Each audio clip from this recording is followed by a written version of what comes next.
네, 첫 번째 모닝픽은 글로벌 관세 전쟁입니다. 네, 지난주 도널드 트럼프 미국 대통령이 예고한 대로 상호 관세 부과 조치를 발표했습니다.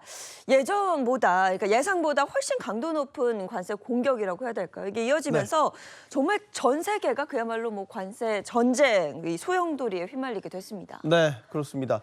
도널드 트럼프 미국 대통령 캐나다와 멕시코 등 일부 국가를 제외한 모든 나라에 10%의 기본 관세와 또 국가별로 징벌적 추가 관세를 더해서요 부과하는 방안을 발표했고 이에 대한 행정명령에도 서명했습니다.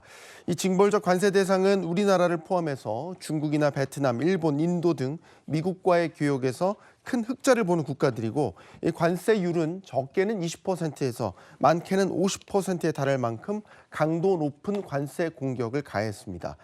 지난 주말을 기해서 1단계 기본 관세 10%가 정식 발효됐고요. 오는 9일부터는 국가별 추가 관세까지 발효될 예정입니다. 이 관세 공격을 받은 국가들도 하나둘 대응에 나서고 있는데요. 중국은 미국이 부과한 세율과 똑같이 미국으로부터 수입하는 모든 상품에 대해서 34%의 보복 관세를 부과하는 조치를 발표했습니다.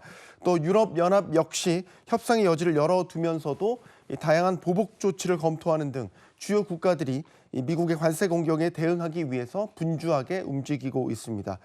이처럼 트럼프발 관세 전쟁이 본격화되면서 미국을 비롯한 세계의 증시는 불확실성이 증폭되며 큰 폭의 조정을 겪었습니다.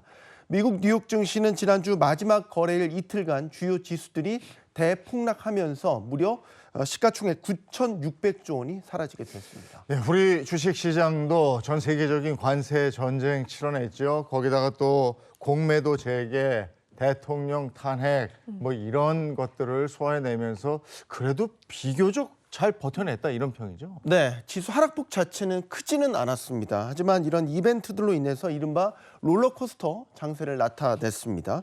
지난주 코스피 3.62%, 코스닥 지수는 0.92% 각각 하락한 채 거래를 마쳤습니다. 말씀드린 것처럼 지수의 낙폭보다는 이 빅 이벤트들을 소화하는 과정에서 투자 심리가 크게 흔들렸고요. 이로 인해 지수의 변동폭이 컸던 한 주였습니다. 투자 주체별로 살펴보면 개인과 기관은 주식을 사들인 반면에 외국인 투자자들은 5조 8천억 원 넘게 주식을 팔면서 지수 하락을 부채질한 측면이 있습니다. 이 외국인들은 한국이 미국의 상호 관세 공격에 더 큰 영향을 받을 것이다 이런 점을 우려한 것으로 보입니다. 윤석열 전 대통령에 대한 탄핵 선고가 있었던 지난주 금요일에도요.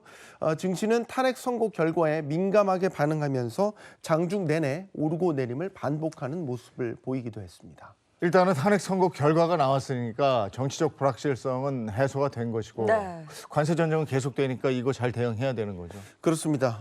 조만간에 반도체와 의약품에 대한 관세가 추가 발표될 가능성이 높기 때문입니다.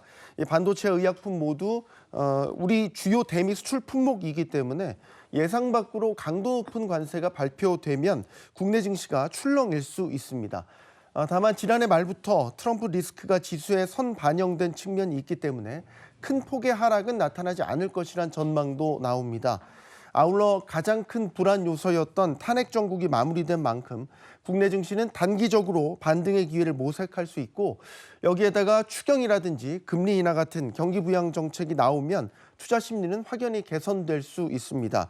과거 박근혜 전 대통령 탄핵 당시에도 탄핵 결정이 끝난 뒤에 증시는 단기적으로 반등하는 모습을 보인 바 있습니다. 부디 난관을 잘 극복해서 우리 증시에 그리고 우리 경제에 훈풍이 부는 날 기대해 보겠습니다.